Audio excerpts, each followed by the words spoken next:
नागरिकका गुनासा, जिज्ञासा, प्रश्न अनि समस्याको उचित र सशक्त उठान गर्ने दिनेश एफएमको खरो प्रस्तुति कार्यक्रम नागरिक सवाल।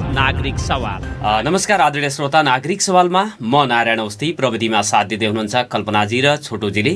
नागरिक सवाल दिनेश एफएम 93.8 मेगाहर्ज दिनेश खबरको फेसबुक पेजमा यहाँहरूले लाइभ हेर्न र सुन्न सक्नुहुनेछ। यसै गरी लम्कीमा रहेको लम्की एफएमबाट पनि तपाईहरूले हामीलाई सुन्न सक्नुहुनेछ। हरेक दिन समसामयिक विषयवस्तुहरूमा संवाद गर्ने यस कार्यक्रममा आज भनी कुराकानी गर्नको लागि राजनीतिक विश्लेषक श्याम श्रेष्ठलाई मैले मेसेन्जर कलमा जोडेको छु। उहाँ काठमाडौँमा हुनुहुन्छ र आजको बसाइमा मैले समसामयिक राजनीतिक विषयवस्तु जुन परिघटनाहरू, जुन घटनाहरू हामीले देखिराखेका छौँ, खास गरेर सत्तारूढ नेकपा एमाले, नेकपा हुँदै नेकपा एमाले, नेकपा माओवादी केन्द्र र अहिले अब देशको राजनीति, मुलुकको राजनीति अस्थिर भयो। 2052 सालकै अवस्थामा नेपालको राजनीति फर्कियो भनेर पनि भनिएको स्थिति छ। यो अवस्थामा नेकपा एमाले भित्रको विवाद जुन चाहिँ अहिले सतहमा देखिएको छ, यसको पटाक्षेप कसरी होला? सरकारको निर्माण, केपी शर्मा ओलीको बहिर्गमन कतिको सहज असहज र त्यसपछि बन्ने सरकार कसरी बन्ला, अथवा त्यसले चाहिँ राजनीतिक निकासहरू दिन सक्ला या नसक्ला भनेर मैले श्याम श्रेष्ठ सरसँग कुराकानी गर्नेछु, प्रश्न गर्नेछु। उहाँ जोडिसक्नु भएको छ। सर, यहाँलाई नागरिक सवालमा हार्दिक स्वागत छ। नमस्कार। नमस्कार श्रोताहरूलाई पनि नमस्कार। हजुर, आराम हुनुहुन्छ? म आरामै छु। यहाँले चाहिँ अब राजनीतिको विषयमा विश्लेषण गर्नुहुन्छ र 7 महिना अगाडि टेलिभिजनमा भनेको कुरा मलाई स्मरण छ। नेकपा फुटिसक्यो, औपचारिक रूपमा अलग हुन मात्रै बाँकी छ भनेर 7 महिना अगाडि भनेको कुरा मैले स्मरण गरेको छु। अहिलेको स्थितिमा त्यो 7 महिना पछि आएर त्यो देखियो सपाट। अब नेकपा एमालेको स्थिति चाहिँ के होला भनेर प्रश्न उब्जेका छन्। 7 गते प्रधानमन्त्रीले केन्द्रीय समितिको बैठक बोलाउनु भएको छ। 4 गते माधव नेपाल, झलनाथ खनाल पक्षले राष्ट्रिय भेलाको आयोजना गरेको छ। यो सन्दर्भ एउटा भयो। नेकपा माओवादी केन्द्रका कुराहरू र सरकार बन्ने कुरामा पनि मैले सरसँग चाहिँ प्रश्नहरू गर्नेछु। सुरुकै प्रश्न, नेकपा एमालेको अबको स्थिति चाहिँ के होला? अब नेकपा एमालेको नेताहरूले यतिखेर आफू बसिरहेको रुखको हाँगो आफैले वंशहरूले काटिरहेको स्थिति छ। खास गरी केपी ओलीको नेतृत्वले आफै अध्यक्ष भएको छ। अध्यक्ष भइसके पछाडि सबैलाई समेटेर लानु अध्यक्षको दायित्व हो।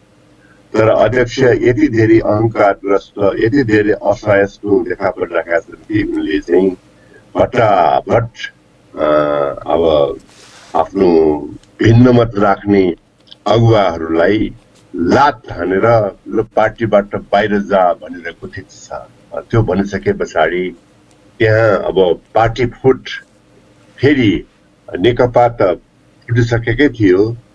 अब नेकपा एमालेमा पनि फुट आउने सम्भावना प्रबल भयो। अब जुन पार्टीमा त्यसको अगुवाले नि बाँकीलाई अपदस्थ गर्ने, पदाधिकारीबाट मुक्त गर्ने कामहरू गर्छन् र बाँकी त्यसको हटाउने कुरा भएन भन्दाखेरि त्यसरी चाहिँ त्यहाँ एउटा अर्को फुट आउने सम्भावना म प्रबल देख्छु। अब त्यसो हुँदाखेरि कसो हुन्छ त भने अब अहिले जुन ढङ्गले नेकपा एमालेको 120 सिटको स्थिति छ, त्यो 120 सिट अब नरहन सक्छ, इन्ट्याक्ट नरहन सक्छ र त्यसले नेकपा एमालेलाई सङ्कटमा पार्न सक्छ। अब नेकपा एमाले ओलीकै कारणले फुट्छ भन्ने हो तपाईँको भनाइ? एक्ज्याक्टली, ओलीकै कारणले नेकपा एमाले फुटेको। किनभने अदालतले यसलाई जोडेको थियो। अदालतले यसलाई नेकपा एमाले छुट्टै, नेकपा माओवादी केन्द्र छुट्टै भनेर भनेको थियो। माओवादी केन्द्र आफ्नो ठाउँमा छ। नेकपा एमालेमा चाहिँ अब कानुनी रूपले अर्को पक्ष पनि जोडिएर जाने भनेर आइरहेकै स्थिति थियो। तर यही बेलामा चाहिँ यो के अरे उसबाट महाधिवेशनबाट निर्वाचित पदाधिकारीहरूलाई पनि मुक्त गर्ने र एकपछि अर्को लान्छना लगाउने कामहरू भइरहेको छ। त्यो हुँदाखेरि कस्तो हुन्छ भने त्यहाँ एकता लगभग असम्भव छ। अब यो कानुनी रूपमा घोषणा हुन त बाँकी छ, तर फेरि त्यहाँ पनि त्यो कानुनी रूपमा घोषणा हुनु बाँकी भए तापनि व्यावहारिक रूपमा चाहिँ त्यहाँ अर्को फुट आउने भयो, माथिदेखि तलसम्म एउटा चिरा आउने भयो। त्यो चिरातिर त्यो अग्रसर हुँदैछ। यो 7 गतेको भेला भनेर भनेको त्यो चिरा कसरी पार्ने भनेर भन्ने भेला हो। 4 गते जुन माधव कुमार नेपाल झलनाथ खनाल पक्षले जुन राष्ट्रिय भेला 4 गते र 5 गते चैत्रको आयोजना गरेको छ, त्यसमा ओली पक्षसँग मिलनबिन्दु खोज्ने किसिमले भेला आयोजना गर्न खोजिराख्नु भएको छ कि उहाँहरू अब यसलाई चाहिँ ओलीसँग कसरी चाहिँ भिड्ने भन्ने किसिमले चाहिँ उहाँहरू चाहिँ योजना बनाउन बस्नु भएको होला? ओलीले भिडन्त खोजे पछाडि, ओलीले सिंगौली खेल्न खोजे पछाडि बाँकीले फेरि चाहिँ हातमा त्यो नौनी बाँधेर त बस्ने त नहोला। त्यो पक्षले पनि भिडन्तै गर्ने कुरा होला। त्यसकारणले अबको 4 गतेको रणनीति अब भिडन्त कसरी गर्ने, कसरी चाहिँ अब त्यहाँ अर्को पक्ष अध्यक्ष पक्षसँग चाहिँ एकदम सिंगौली अब कसरी ठिकसँग खेल्ने भन्ने कुरा नि मुख्य छलफलको विषयवस्तु होला जस्तो लाग्छ मलाई। अनि 7 गते जुन प्रधानमन्त्री अथवा पार्टी अध्यक्षले बोलाएको भेलामा बैठकमा केन्द्रीय समितिको बैठकमा जालान् ती नेताहरू? जानुपर्छ होला कि पर्दैन होला? त्यो त उहाँहरूले जान्ने कुरा हो, त्यो मैले भन्ने कुरा होइन। त्यो हामी बाहिरका मान्छेहरूले उहाँ जानुपर्छ कि पर्दैन भन्ने कुरा होइन, तर उहाँहरूले आफूले गर्ने कुरा हो। जब अब इन्सल्टिङ प्रकारले अध्यक्ष प्रस्तुत हुने कुरा हुन्छ, जब नेतृत्वले नि भनेर लात हानेर पठाउने कुरा हुन्छ, तब कसरी जाने भन्ने कुरा चाहिँ यो माधव नेपाल झलनाथ पक्षलाई खडा हुन्छ होला जस्तो लाग्छ। पार्टी अध्यक्ष ओलीले मङ्सिरमा महाधिवेशन गर्ने भनेर तदर्थ समिति गठन गर्ने पनि भनेको स्थिति छ। समय महाधिवेशनको मिति नै तोकेको स्थितिमा माधव कुमार नेपाल पक्ष झलनाथ पक्षलाई महाधिवेशनसम्म त्यही पार्टीभित्र बसेर महाधिवेशनमा त आफू अध्यक्ष हुन सक्ने स्थिति त छ होला नि? यो अध्यक्ष हुने कि नहुने भन्ने प्रश्न त सामान्य अन्य बेहोराको प्रश्न भयो क्या।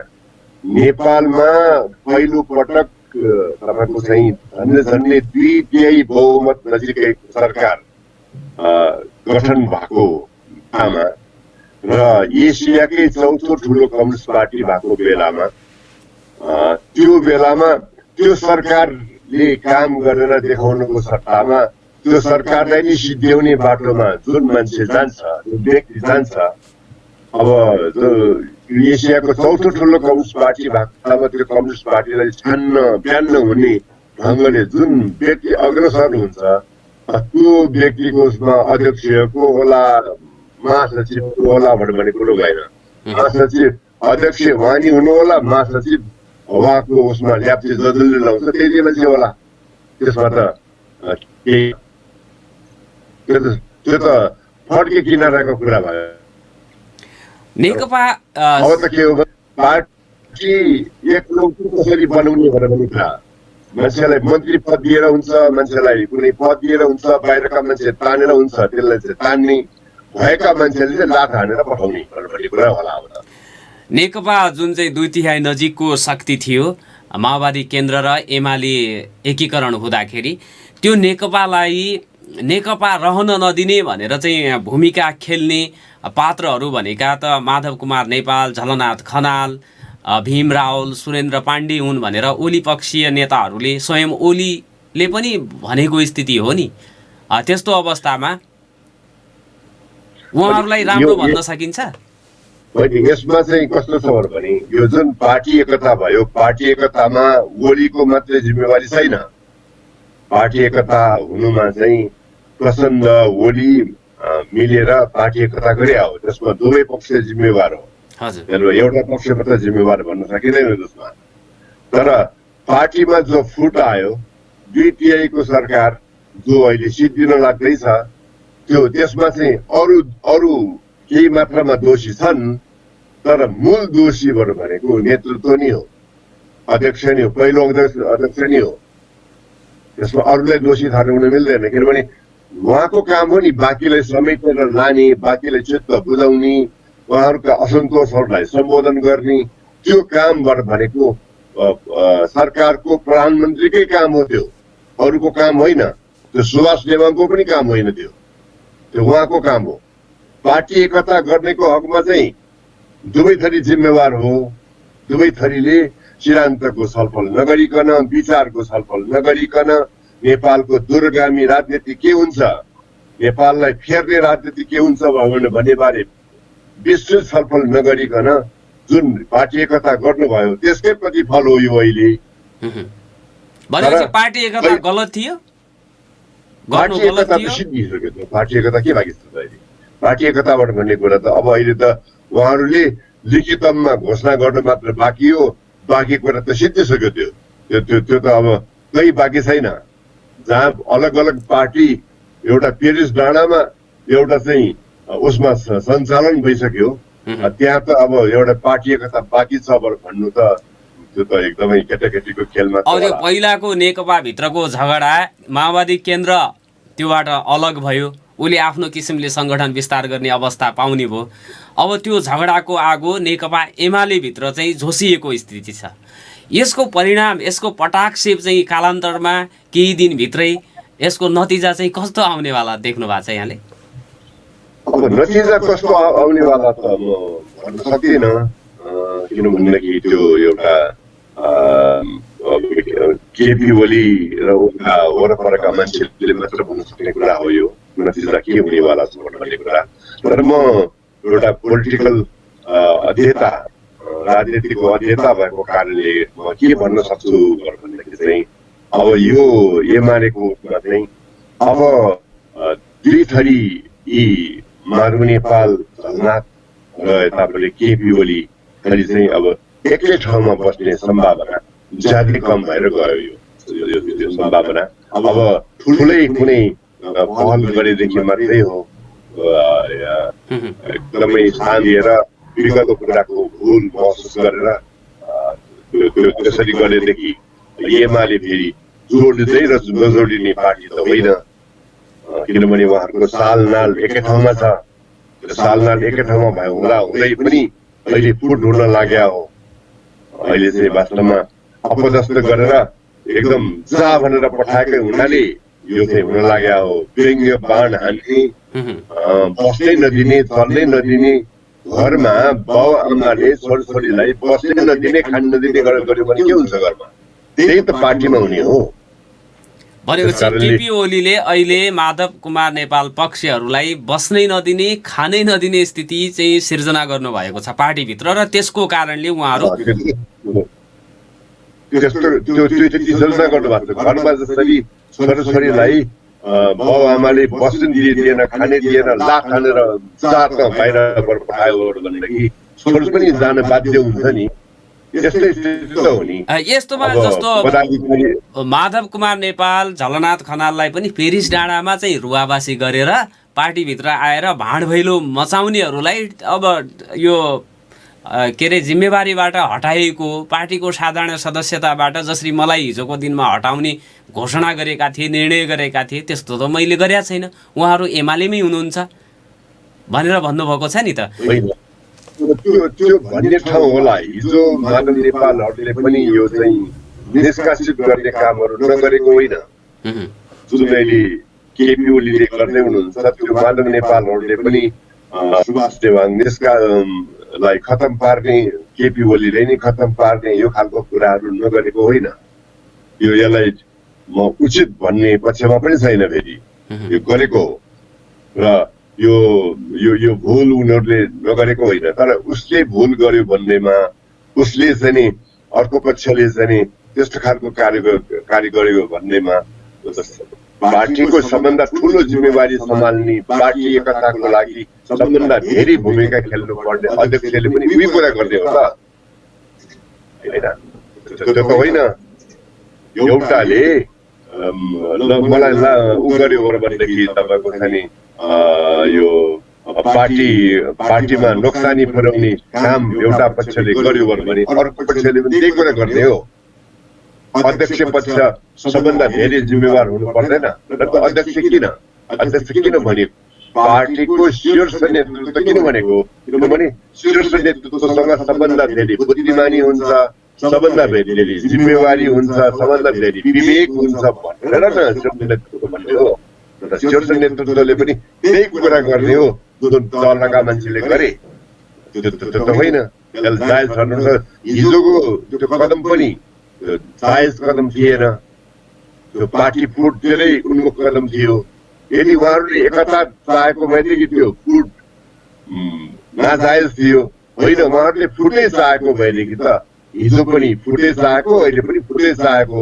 त्यस कारणले दुवै हिसाबले भन्ने हो भने यो नेकपा एमाले इन्ट्याक्ट बस्ने हिसाबले छैन।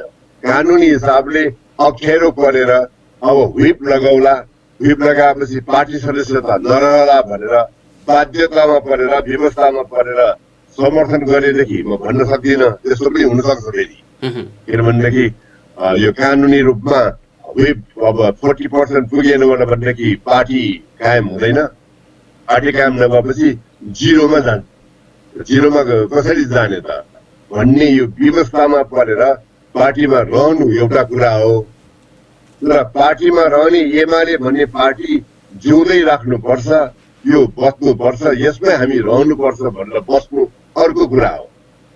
तर उहाँ त माओवादी केन्द्रमा मन माओवादी केन्द्रमा तन मात्रै एमालेमा केही दिनका लागि आउन खोजेको भन्ने आरोप लाग्ने गरेको छ।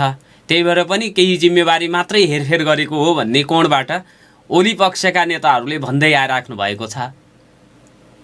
पार्टीको उहाँहरूको हिजो केपी ओलीले जतिखेर यो अदालतबाट फैसला आउनुभन्दा अगाडि संसद विघटन गरेर सम्पूर्ण कुरा स्वाहा पार्ने कामहरू गर्नुभएको थियो। त्यतिखेर चाहिँ उहाँहरूले माओवादी र उहाँहरू मिलेर आन्दोलन पनि गरे हो।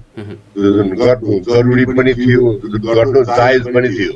आन्दोलन त उहाँहरूले गरे हो, गर्नु सिवाय अर्को उपाय थिएन। नगरेको भएदेखि यो फैसला आउने पनि थिएन होइन। त्यस कारणले त्यो एउटा त्यो त्यतिखेर माओवादी र उहाँहरू एक ठाउँमा हुनु एउटा कुरा। तर अदालतले यो दुईटा पार्टी अलग हो भनेर फैसला दिए पछाडि उहाँहरूले के गर्नुभयो?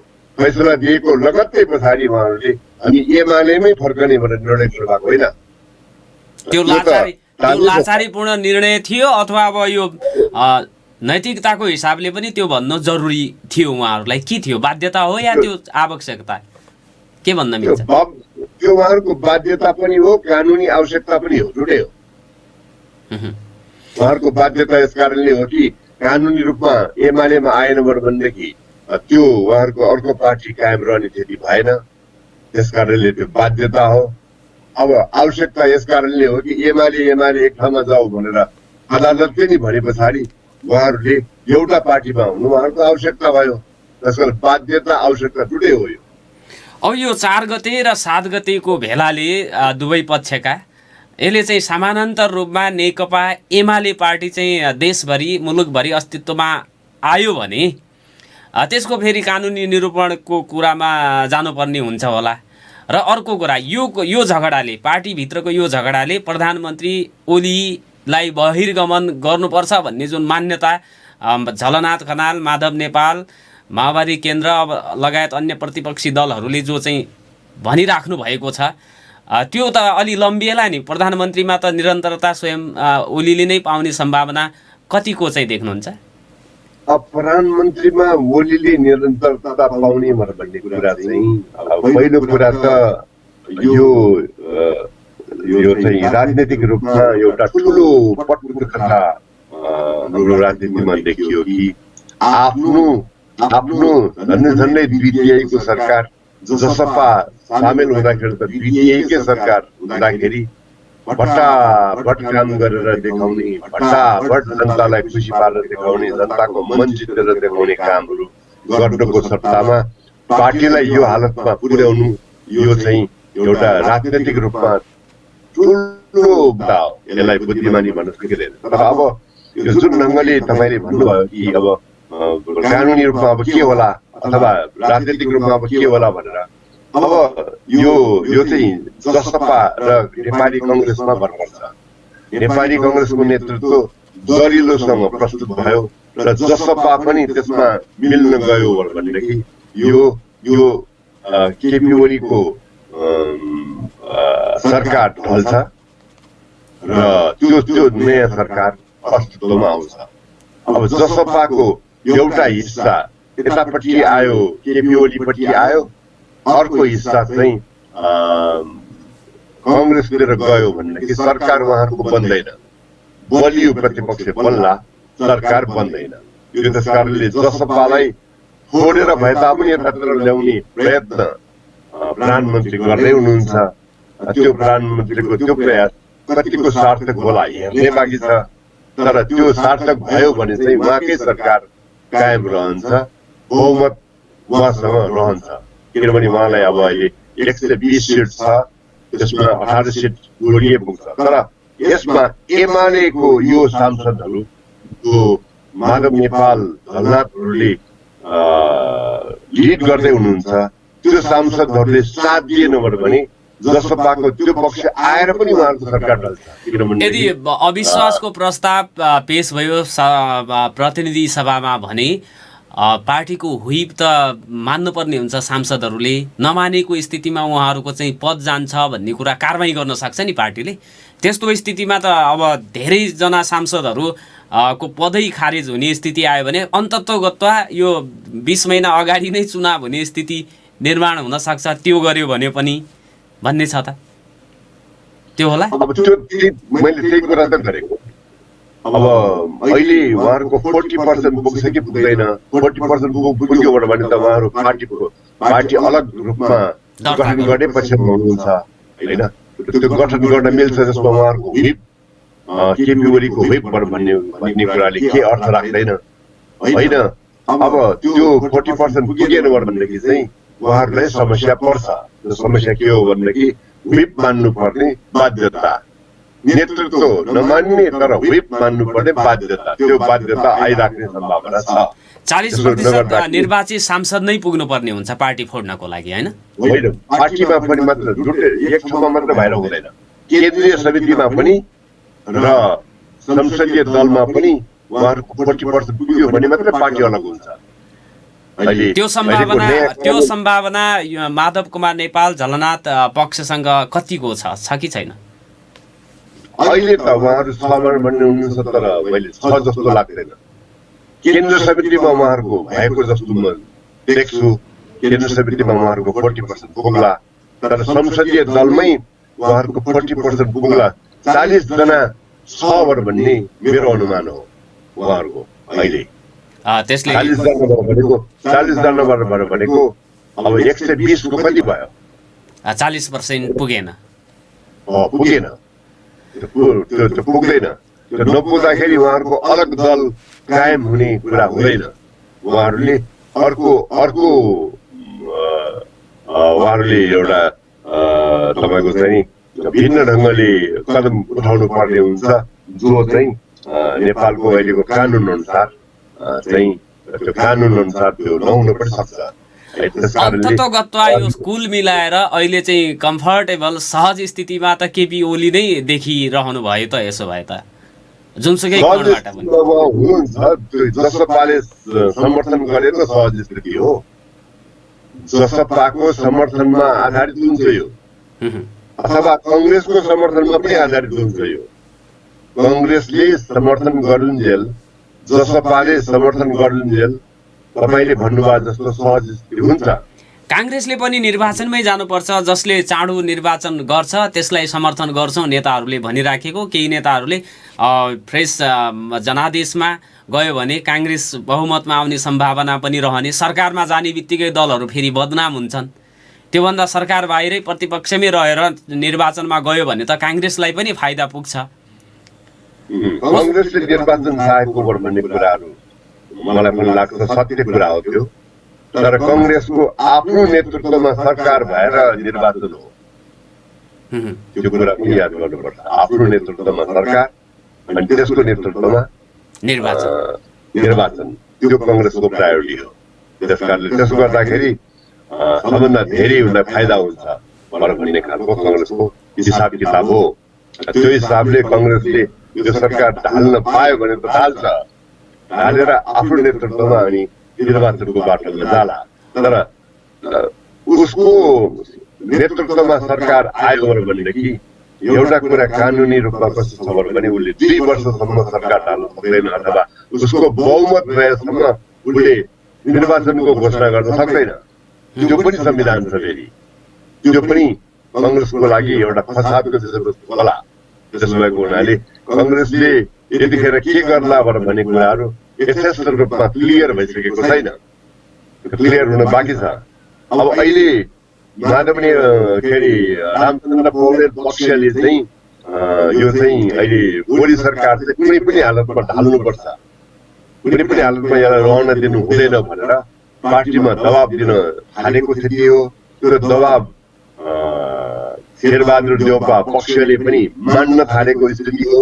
र त्यो मान्यो भनेदेखि चाहिँ एउटा सिनारियो होला, मानेन भने अर्को सिनारियो होला। शेरबहादुर देउपाको मत भन्नुहुन्छ भनेदेखि चाहिँ अहिले ओलीकै नेतृत्वमा यो चुनावको घोषणा भए तापनि हाम्रो लागि फाइदा हुन्छ। यतिखेर यिनीहरूको पार्टी छिन्न भिन्न भएको स्थिति छ। नेकपा छिन्न भिन्न भएको स्थितिमा चुनाव भयो भने काङ्ग्रेसलाई सबभन्दा धेरै फाइदा हुन्छ भन्ने खालको उहाँहरूको हिसाब किताब देखिन्छ।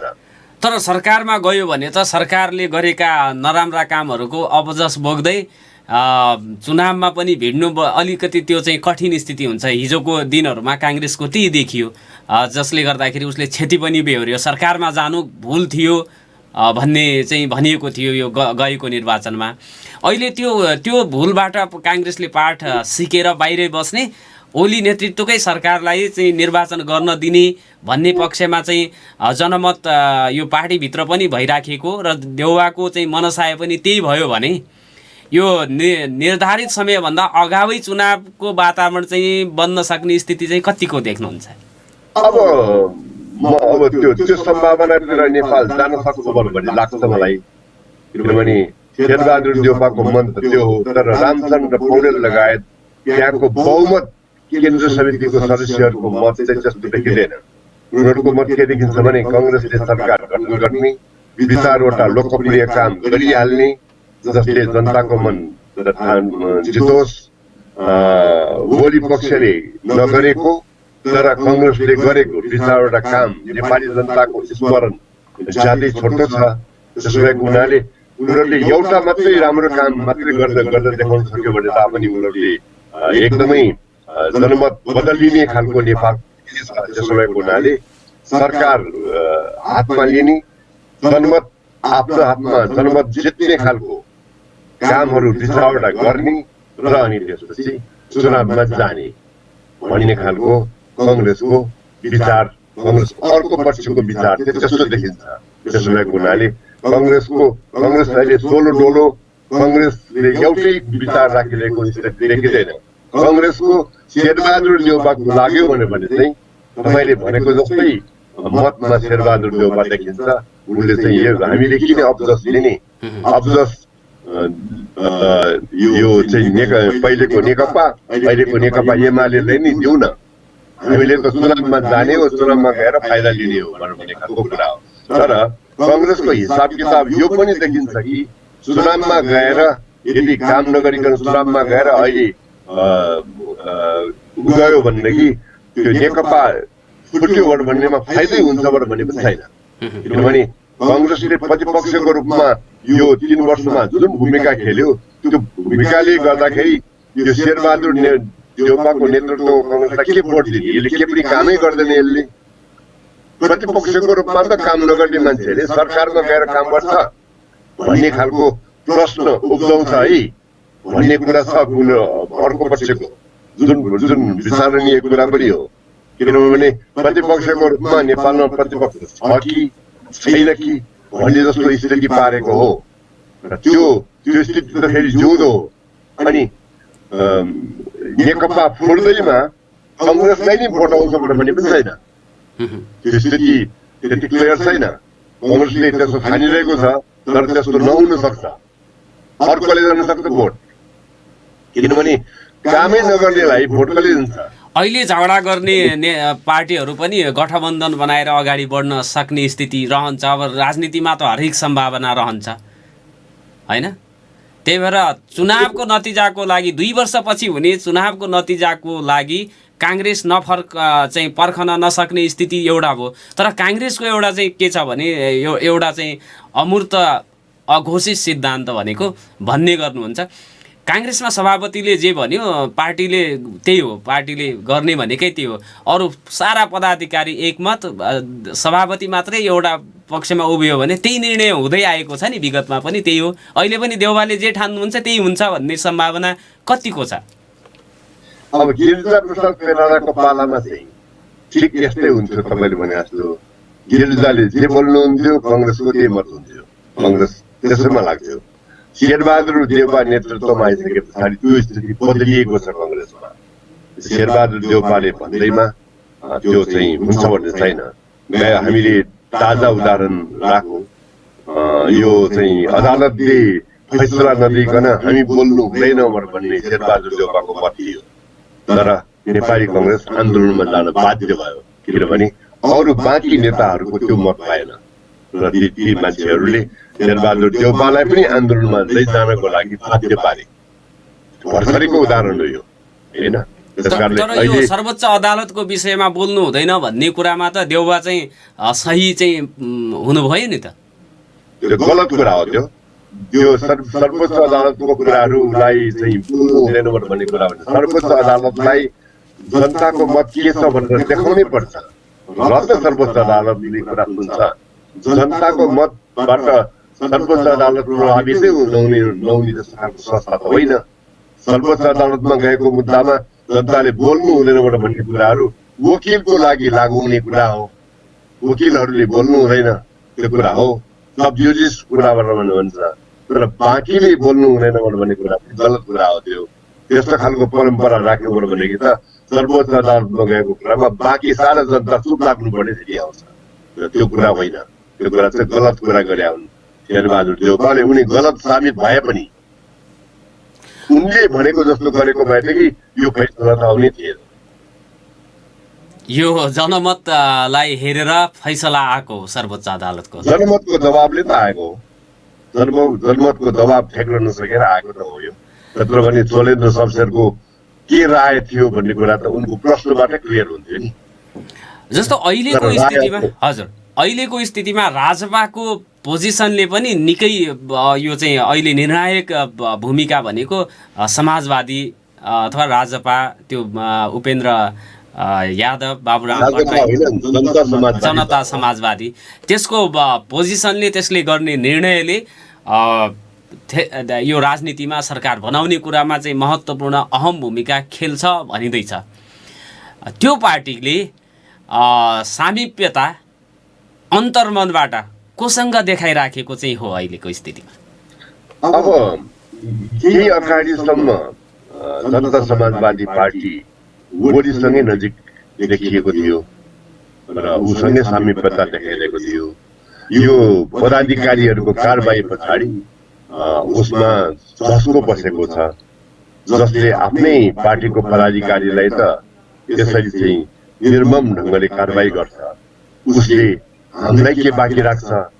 हामी त फेरि अब अहिले विश्वासको मत एकचोटि फेर भइसके पछाडि त 2 वर्षसम्म राख्न पाइँदैन। फेरि त्यो पछाडि त हामीलाई कारबाही गर्यो भने के गर्ने भन्ने खालको जसको बसेको थियो। त्यस कारणले मन त थाको र अब उपेन्द्र यादवसँगै लागेर चाहिँ कङ्ग्रेस कहाँ धाउने, माओवादी कहाँ धाउने त्यो खालको प्रक्रिया सुरु गरेको देखिन्छ हिजोदेखि। यो भर्खरैको अस्तिको घटनाले एउटा चस्को बसेको छ, चस्को परिणाम हो यो। र त्यो त्यो कति दिगो हुन्छ थाहै हुन्छ भन्न गाह्रो छ। जसपा अहिले पनि एक ढिका भइ नै सकेका छैन। उपेन्द्र यादवले जे भन्छन्, बाबुराम भट्टराईले जे भन्छन् त्यहाँ त्यही कुरा हुन्छ भन्ने छैन। त्यहाँ नहुन सक्छ। महन्त ठाकुर र राजेन्द्र महतो महन्त ठाकुरको एउटा विशेषता के भने उहाँको पृष्ठभूमि कङ्ग्रेस भएको, नेपाली कङ्ग्रेसबाट आएको नेतृत्व भएको हुनाले यदि कङ्ग्रेसले गतिलो सुझाव दियो, गतिलो आश्वासन दियो भने कङ्ग्रेसमा जाने सम्भावना हुन्छ। उहाँहरूको 3-4वटा माग छ। उहाँहरूको नीति चाहिँ जसपाको नीति के हुन्छ भन्ने कुरा छ। त्यो माग कसले पुरा गर्छ राम्रोसँग भन्ने कुरामा आधारित होला जस्तो लाग्छ मलाई। अब माग त स्वयं सरकारमा जाँदाखेरि पनि उहाँका पुरा भएका थिएनन् 2/3कै बहुमत हुँदाखेरि। अहिले बन्ने जुन चाहिँ यो 3-4वटा पार्टी मिलेर बन्ने सरकारले कानुनत वैधानिक हिसाबले उहाँहरूका मागहरूलाई सम्बोधन गर्न सक्ला। त्यो एउटा चाहिँ माग राख्ने र सत्ताको सिँढी मात्रै उक्लिने भर्याङको रूपमा मागहरू राख्ने गर्नुहुन्छ भन्ने त उहाँहरूलाई विगतदेखिकै आरोप छ। यस्तो स्थितिमा केवल सरकार बनाउनको लागि मात्रै उहाँहरू चाहिँ माग राख्ने भन्ने कुरा मात्रै त होला नि, कि निष्कर्षै केही निकासै निकाल्ला उनीहरूका मागै सम्बोधन हुने अवस्था रहला? त्यो माग सम्बोधन नभएर त उहाँहरू चाहिँ जिटिआईको सरकारमा सामेल भएर उहाँहरू त्यहाँबाट निक्लिनु भएको हो। माग सम्बोधन त्यो माग खालि राख्नको लागि राखेको माग जस्तो लाग्दैन मलाई। त्यो माग उहाँहरूको आफ्नो अडानको रूपमा छ र त्यो माग पुरा भएन भने सरकारमा सामेल भएर निस्कने सम्भावना पनि त्यतिकै छ। फेरि त्यसो गर्दा सरकार के गर्छ, अहिले जसपा आयो भनेदेखि उहाँहरूको लागि आरामदायी बहुमत हुन्छ अहिले ओली पक्षको लागि। त्यो आरामदायी बहुमत चाहिँ त्यसका लागि आरामदायी बहुमतका लागि 2 वर्षसम्म सरकार चलाउन, त्यसपछि निर्वाचन गराउन अवस्था आउँछ भने केपी ओलीले अब राजनीतिक मागहरू त मजाले सम्बोधन गर्न सक्नुहुन्छ होला नि। अरूले भन्दा केपी ओलीले पुरा गर्ने सम्भावना अधिक सबभन्दा धेरै सम्बोधन गर्न नसकिने माग भनेको उहाँहरूको नागरिकताको माग हो, समावेशिताको माग हो। केपी ओली समावेशिताको डेडली अगेन्स्ट हो, संघीयताको पनि डेडली अगेन्स्ट हो। त्यसकारणले केपी ओलीले त्यो पुरा गर्ने सम्भावना ज्यादै कम छ। फेरि उहाँले रसम चौधरीको माग सम्बोधन गर्न सक्नु होला, तर बाँकी मागमा अहिले नि उहाँहरूले हाताहाती लेनदेन गर्ने भने पहिला उधारो लेनदेन गर्यौं, हामी थाङ्नामा सुत्यौं। अब हामी थाङ्नामा सुत्नेवाला छैनौँ, उधारो लेनदेन गर्नेवाला छैनौँ। हाताहाती लेनदेन गर्छ। हाताहाती भनेको त अहिले नै काम गर्दै देखाउनु पर्यो। अहिले काम गर्नुको लागि केपी ओलीसँग अहिले बहुमतै छैन। केपी ओलीसँग त अहिले अल्पमतको सरकार न हो, त्यो त लाइनमा जिसक्नुपर्ने सरकार हो साँच्चै नै भन्ने हो भने। तर केपी ओलीको सरकार छ र अल्पमतको सरकारले हाताहाती कसरी गर्छ? हाताहाती गर्ने सम्भावना त छैन। उहाँका मागहरू हाताहाती सम्बोधन हुने त जुनसुकै पट्टितर्फ लागे पनि त त्यो सम्भावना न्यूनै देखियो त। त्यसो भए न्यून छ, त्यो न्यून छ। तर एकातिर चाहिँ अलिकति सालनाल जोडेको हुनाले अलिकति निकटता हुने कुरा मात्रै हो, नत्रबाट भनेदेखि दुवैतिर। अब अर्कोतिर सरकारमै छैन, उसले हाताहाती गर्न सक्ने कुरा चाहिँ लु हामी सरकार आएको पहिलो हप्तामै गरिदिउँला भन्नु सक्ला होइन, नत्र सक्दैन। अनि संविधान संशोधन जरुरी हुने कुरामा त कुनै पनि पक्षले पसन्द दिन सक्दैन। त्यो त सम्भावनै छैन यो पटक। हजुर, संविधान संशोधनको त सम्भावनै रहेन अब यो सदनबाट। संविधान संशोधन हुँदैन, संविधान संशोधन तिनवटा पक्ष मिलेर पनि द्वितीय हुँदैन, यो यतापट्टि मिले पनि द्वितीय हुँदैन।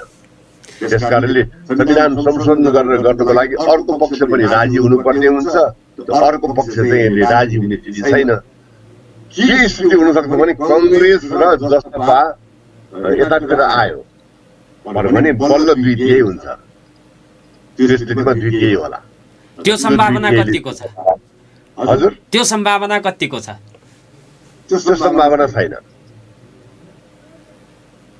ओलीको मनसाय त जसरी पनि चुनावमै जाने भन्ने निर्धारित समयभन्दा अगाडि भने अहिले अब सहज स्थितिमा पनि अरू पार्टीहरूभन्दा केपी ओली नै देखिनु भएको छ सरकारमा पनि र कानुनी हिसाबले पनि त्यो सहज स्थिति यो चाहिँ 76 स्थितिमा सम्भवतः मैले गल्ती गरेन भने संविधानको त्यो स्थितिमा अहिलेको सरकारलाई पुर्याएर समयावधिभित्रै मध्यावधि गर्ने दिशामा केपी ओली उन्मुख हुनुहुन्छ किनभने सरकारकोमा समर्थन लिन पनि त्यति प्रयास नगरेको भन्ने कुराहरू बाहिर आएको छ नि त्यसमा कतिको चाहिँ सत्यता छ उहाँले त संविधानले नमिलेको स्थितिमा पनि चुनावमा जाने जसले प्रयास गरेको छ उहाँले चुनाव चाहेको हो भन्ने कुरामा त कुनै दुविधा छैन कुनै सँगै नराखेको हुन्छ उहाँले जसरी पनि चुनाव हो उहाँले के हिसाब किताब गर्नुभयो यो कामै नगर्दाको स्थितिमा पनि चुनाव गरेर उहाँलाई के फाइदा हुने एउटा भ्रममा हुनुहुन्छ केपी ओली यो के भयो भनेदेखि अहिले चुनाव गर्यो भनेदेखि उहाँलाई भोट माथिबाट लोड बर्सिया बर्सिनेवाला छ र उहाँले त्यो वर्षेको भोटका कारणले जित्नेवाला हुनुहुन्छ भने एउटा भ्रममा हुनुहुन्छ जुन सरकारले कामै गरेर देखाएन उहाँको काम भनेको जब 2-3 काम छ उहाँले गरेर देखाएको रूपान्तरणकारी काम गरेको एउटा काम भनेको चीनसँगको नाका खोल्ने काम अर्को चाहिँ चुच्चे नक्सा जारी गर्ने काम र यो अर्को कोरोनामा चाहिँ खोपहरू गतिलोसँग खोपहरू ल्याउने काम यी 3टा काम चाहिँ उहाँका गतिलोसँग देखिने रूपान्तरणका अरू रुटिन काम हुन् रुटिन काम भनेको के भने यहाँ जुनसुकै सरकार भए तापनि गर्ने काम नियमित काम क्या त्यो अलिकता पिस गर्नु अलिकता गर्नु भनेको त त्यो जुनसुकै सरकार भए पनि गर्थ्यो त्यो काठमाडौँ उपत्यकाभित्रकै कुरा गर्दाखेरि पनि मेलम्चीको पानी देखाएर उहाँले त्यो उपत्यकाभित्रका जति सिट छन् त्यो जित्ने सम्भावना पनि होला त्यो पनि त अहिले उपलब्धि हो नि मेलम्चीको पानीले त्यति धेरै जनताको मन पग्लेको स्थिति होइन अहिले काठमाडौँमा मेलम्चीको पानी 12 वर्षपछि आएको हो र उहाँले जोड गर्दाखेरि आएको होइन यो अब त्योभन्दा उता लानु नसक्ने भएर आएको हो उहाँले गर्दाखेरि 12 वर्ष अगाडिको प्रयास त नेपालीहरूले यहाँले नै भन्नुभएको थियो बिर्सिहाल्नुहुन्छ अहिले के छ तुरन्त तत्काल भएको कुरा मात्रै सम्झिने कारणले गर्दाखेरि त्यसलाई क्यास गर्न सकिन्छ भन्ने लागेको हुनुपर्छ होला नि त प्रधानमन्त्री अलिअलि मान्छेलाई क्यास पनि होला तर मान्छेहरूलाई के थाहा छ भन्दाखेरि यो मेलम्चीको पानी अब योभन्दा टाढा लानु त कुनै उपाय थिएन अब टाढा लाँदा 12 वर्षमा आएको अहिले त्यस कारणले यो उहाँको कुनै योगदान यसमा धेरै छैन अलिअलि योगदान त होला किनभने उहाँको हात सरकार थियो बिचमा त अब त्यो बनाएर पनि त्यहाँको पानी ल्याउने त्यो बिग्रेर इन्जिनियर लगाएको थियो त्यो पनि मान्छेले बिर्सेको त छैन त्यस कारणले मेलम्चीको पानीले धेरै भोट बर्सनेवाला छैन तर अब मान्छेले हेर्ने भनेको के भयो भनेदेखि के घोषणा गरेको थियो के गर्यो भने हेर्ने घोषणा के गरेको थियो भने नेपालमा कृषि क्रान्ति गर्ने घोषणा गरेको थियो भयो के पनि थालिएन बिचौलियाहरू ल्याउने खेतीमा यो किसानहरूलाई बिचौलियाबाट मुक्त गर्ने भनेको थियो गर्यो झन् धेरै बिचौलिया बढ्यो गरेन होइन औद्योगिक क्रान्ति गर्ने भनेको थियो गर्यो गरेन 5 वर्षभित्र नेपालमा पूर्व पश्चिम सबैतिर चाहिँ सिँचाइ पुर्याउने भनेको थियो गर्यो 3 वर्षमा के पनि यो सब गर्न नदिनको पछाडि के पनि नगरेको सरकारलाई भोट कहाँबाट पर्सिन्छ भन्ने कुराको हेक्का चाहिँ केपी ओलीले राखिराख्नु भएको छैन हलो अड्काएर चाहिँ गोरु चुट्ने काम भएको हो हलो अड्काउने काम चाहिँ नि माधव कुमार नेपाल प्रचण्डजीहरूले चाहिँ गर्नुभएको हो भनेर त उहाँहरू भन्नुहुन्छ नि सरकारमा बस्दाखेरि पनि 2/3 नजिकको भएर पनि काम गर्न दिएन मलाई भन्ने कुरा कतिको तर्कसङ्गत छ यो चाहिँ गजबको कुरा छ उहाँले काम गर्न दिएन भने भन्नुभएको छ त्यही बेलामा इतिहासमा सबभन्दा धेरै हामीले काम गरेको भनेर लिस्ट पनि प्रस्तुत गर्नुभएको छ अब कुन चाहिँ कुरा उहाँको सत्य हो त्यो यदि इतिहासमै सबभन्दा धेरै काम गरेको भएदेखि काम गर्न दिएन भन्ने आरोप कसरी साबित भयो मैले काम गरेको भएदेखि त्यो कुरा गलत साबित भयो फेरि त्यस कारणले कुन चाहिँ सत्य हो उहाँ एउटै आमसभामा दुईटै कुरा भन्दै हुनुहुन्थ्यो हामीलाई काम गर्न दिएर त्यो सरकार खत्तम भयो पनि भन्ने हुनुहुन्थ्यो। त्यही मञ्चबाट उहाँ चाहिँ इतिहासमा सबभन्दा धेरै काम गरेको कुराको लिस्ट पनि प्रस्तुत गर्दै हुनुहुन्थ्यो। अब यो कुन चाहिँ कुरा सत्य हो? काम यो त दुनियाँमा हास्यास्पद कुरा हो कि सरकारको प्रधानमन्त्रीलाई काम गर्न दिएन भने त्यो त कुनै तर्कै हुन सक्दैन। काम गर्नको लागि त विपक्षलाई त तपाईँको सन्तुष्ट पारेर लाने काम त प्रधानमन्त्री स्वयंकै हो नि। काम गर्न दिएन भनेर काम गर्न दिए मात्रै प्रधानमन्त्रीले काम गर्ने हो र? त्यो त होइन। त्यो त काम गर्न नदिए जस्ता खालको अवरोधहरू त पार्टीमा हमेसा रहन्छन्। कुन पार्टीमा रहेको थिएन र? वीरदेव प्रसाद कोइरालाको पार्टीमा रहेको थिएन? कृष्णप्रसाद भट्टराईको पार्टीमा रहेको थिएन? कुन पार्टीमा रहेको थिएन काम गर्न दिने? त्यो चाहिँ एकदमै ऊ जस्तो राजमार्गमा हिँडे जस्तो काम गर्ने स्थिति कुन चाहिँ पार्टीमा छ नेपालमा? काम नगर्न दिने स्थिति त जहाँ पनि हुन्छ। त्यसका बावजुद काम गरेर देखायो भने पो अनि काम हो। त्यस कारणले उहाँको त्यो आरोपमा त कुनै तुक छ जस्तो लाग्दैन। तर के हो त भन्ने कि उहाँले इतिहासमा सबभन्दा धेरै एउटा रेकर्ड राख्ने काम गर्न सक्नुहुन्थ्यो। यो एउटा मौका आएको थियो, एउटा ऐतिहासिक मौका आएको थियो। सिक्किमेकी त्यो मौका आउने होइन, एकचोटि प्रचण्डलाई आएको थियो त्यो मौका ६५ सालमा। उहाँले पनि काम गरेर देखाउनु भएन। उहाँले पनि त्यो मौका गुमाएको थियो। अर्को मौका केपी ओलीले आएको, त्यो मौका उहाँले पनि गुमाएको। अब यसले यो कुराले यो दुईटा घटनाले नेपालका वामपन्थीहरू मौका पाएर पनि गर्न नसक्दा रहेछन्, आपसमै फुट्दा चाहिँ झगडा गर्दा रहेछन् भन्ने त प्रमाणित भयो नि। यसले त समग्र यो वाम आन्दोलन जो चाहिँ एउटा समाजवादको दिशामा अग्रसरता लिने र समाजवाद स्थापना गर्ने भन्ने जुन लक्ष्य छ वामपन्थी पार्टीहरूको, त्यसमा त धक्का पुग्ला नि। यो त निकै धक्का पुगेको छ यसबाट, बुढाकोटाबाट। जस्तो अब विद्रोहबाट 10 वर्षे विद्रोहबाट आएको संसदमा चाहिँ 80% संसदको समर्थन भएको र एकदमै सबैले परिवर्तन स्वीकार गरिरहेको स्थितिमा प्रचण्डले काम गरेर नदेखाउनु, त्यो पनि एउटा ठुलो धक्का हो। त्यो नेपाली वामपन्थी आन्दोलनमा ठुलो धक्का हो। अहिले झन्झनै अब तल अब मैले अघि भनिसकेँ 753 मध्ये 310 वटामा हामी आफ्नै समर्थन, आफ्नै सरकार हुनु, 7 मध्ये 6 वटा प्रदेशमा आफ्नै सरकार, माथि त 2 त्यही भइहाल्यो। त्यो बेलामा काम गर्न देखाउन सक्नु भनेको त्यो लेफ्टिस्टहरूले काम गर्न सक्दैनन् भन्ने एउटा एकदमै मेसेज जाने गरी उहाँहरूले देखाउनु भएको डोटेले। योबाट त वामपन्थीहरूको पतनको दिनहरू सुरु भए अब भन्न मिल्छ? यतिकैमा पतनको दिन सुरु भयो भनेर भन्नु मिल्दैन। तर वामपन्थीहरूलाई कैयन वर्षसम्म यसले नोक्सानी पारिरहन्छ, धक्का पारिरहन्छ। चुनावमा जाँदाखेरि जनताले प्रश्न गर्ने भनेर तपाईँलाई मौका दिए होइन? प्रचण्डले मौका दियो, प्रचण्डले के गर्यो? केपी ओलीले मौका दियो, केपी ओलीले के गर्यो? तपाईँहरू काम गर्न नसक्ने मान्छे हो भनेर भन्नको लागि नेपाली कांग्रेसलाई एउटा गतिलो एउटा अवसर, एउटा चाहिँ आधार चाहिँ यसले प्रदान गरेको छु भन्नेमा कुनै शङ्का छैन। यही कुराको फाइदा नेपाली कांग्रेसले उठाउन सक्ला?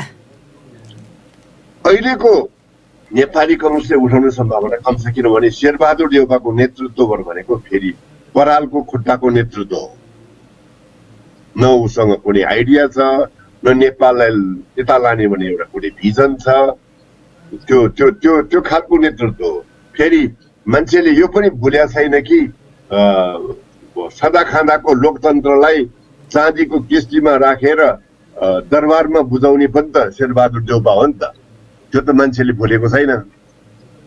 त्यसकारणले शेरबहादुर देउपाको नेतृत्वले एकदमै ठुलो लोकप्रियता हासिल गरेर बहुमत हासिल गर्ला भन्ने मलाई लाग्दैन। हुँदाखेरि के हुन्छ त भन्ने कि नेपालमा हङ पार्लियामेन्ट हुन जान्छ जस्तो लाग्छ मलाई। त्यही हङ पार्लियामेन्टले 52 यताको जुन चाहिँ अब माओवादी विद्रोहलाई पनि मलजल गर्यो। समग्र व्यवस्था 46 सालको संविधान नै खाइदिएको थियो 62-63 मा आउँदाखेरि। अब हुने यो चाहिँ हङ पार्लियामेन्ट मेजोरिटी कसैको पनि नआउने परिस्थितिले अहिलेको व्यवस्था अहिले विद्यमान रहेको संविधानलाई पनि खान्छ भनेर भन्नेहरूलाई बल पुग्छ र त्यो चाहिँ एउटा यथार्थमा परिणत हुने कुरा चाहिँ होला नि फेरि त संविधानै खान्छ भन्ने त मलाई लाग्दैन। त्यो चाहिँ त्यतिखेरको सरकारको गतिविधिमा भर पर्छ। अब एकदमै त्यस्तो खालको हङ पार्लियामेन्ट हुँदाखेरि पनि भारतमा त लामो समय सरकार चलेको स्थिति छ, सरकार चलाएर देखाएको छ। भारतमा त 14 वटा पार्टी मिलेर सरकार बनाउँछ। सरकार संसारका धेरै देशहरूमा चलेको स्थिति छ। नेपालमा पनि चलेर काम देखायो भने त त्यस्तो हुनेवाला छैन। होइन, हङ पार्लियामेन्ट भइरहने, विदेशीको सरखेल भइरहने, यहाँ चाहिँ पार्टीहरू किनबेचमा परिरहने, सांसद किनबेचमा परिरहने भयो भने त फेरि तपाईँले भनेको दिशामा नेपाल जान सक्छ।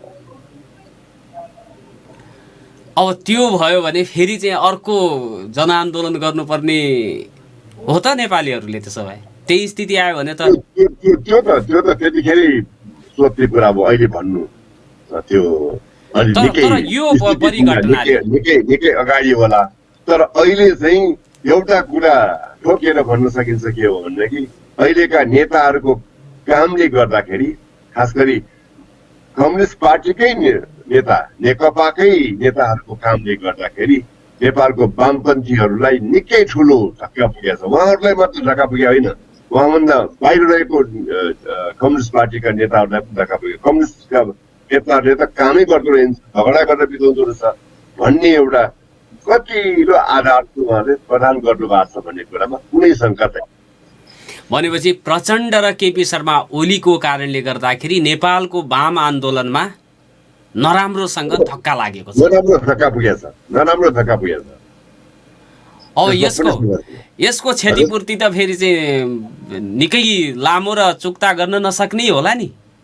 चुक्ता गर्न नसकिने हुँदैन, चुक्ता गर्न निकै लामो समय लाग्ने हुन्छ।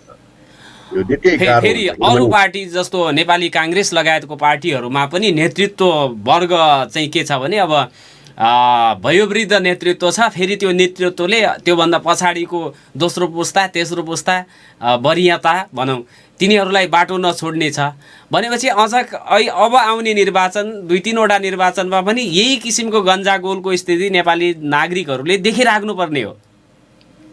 अब अहिले स्थिति तपाईँले जो एकदम महत्त्वपूर्ण प्रश्न गर्नुभयो, अब यो प्रश्न निकै नै गहकिलो प्रश्न हो यो। अब अहिलेको स्थिति के छ भने चाहे नेपाली कङ्ग्रेस हेरौँ, चाहे चाहिँ नेकपा एमाले हेरौँ, चाहे माओवादी केन्द्र हेरौँ, अहिलेको पहिलो पुस्ताको नेतृत्व रहन्जेलसम्म कुनै पार्टी उँभो लाग्ने स्थिति छैन। कुनै पनि पहिलो पुस्ताका नेताहरू काम लाग्ने खालका छैनन्। यी काम गर्न अयोग्य साबित नेताहरू हुन्।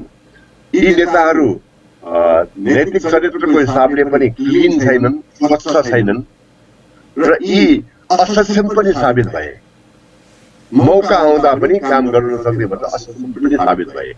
यो नेतृत्वले नयाँ स्वच्छ सक्षम पुस्तालाई पावर ह्यान्डओभर नगरेसम्म यो के पनि हुनेवाला छैन। पावर ह्यान्डओभर उनीहरूको खुसीले गर्नेवाला छैन, त्यो खोसेर लिनुपर्नेवाला छ। खोज्ने नयाँ पुस्ता अहिले देखिरहेको छैन। हस्तक्षेप गर्न त नयाँ पुस्ता पनि त्यही मानसिकता छ नि। यहाँ चाकरी चाप्लुसी गर्ने मानसिकताबाट ग्रसित छ नयाँ पुस्ता पनि। सम्भावित अनुहारहरू पनि त्यस्तो चाहिँ निष्कलङ्कित त छैनन् नि। पहिलो होइन, नयाँ पुस्ताका मान्छेहरू सबै कलङ्कित त्यस्तो लाग्दैन मलाई। अब धारे हात मिलाइराख्नुहुन्छ उहाँहरू। कलङ्कित भएका पनि छन्, नभएका पनि छन् होइन। नभएकाले मौका पाइरहेको छैनन्। मौका पाउँदाखेरि त उनले काम गर्दा देखाएको त देखिन्छ नि। नयाँ पुस्ता जतिखेर चाहिँ अब तपाईँले एमालेकै तपाईँ हेर्नुभयो भने पनि त्यहाँ के यस्ता पुस्ता देखे जसले मन्त्री हुँदाखेरि उनले चाहिँ क्लिन भएर निस्के, काम गरेर पनि निस्के जस्ता पनि देखिए।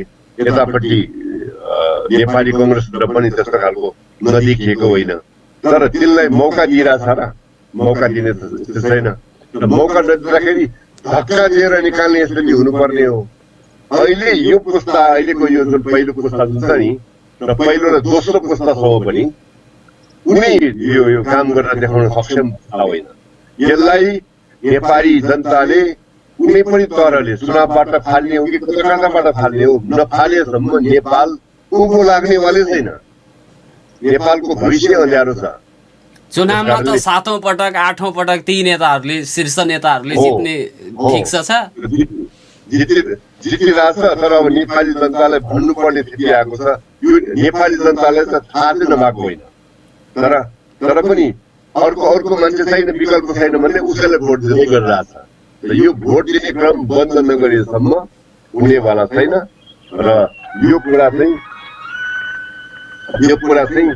अहिले अन्त गर्न जरुरी छ।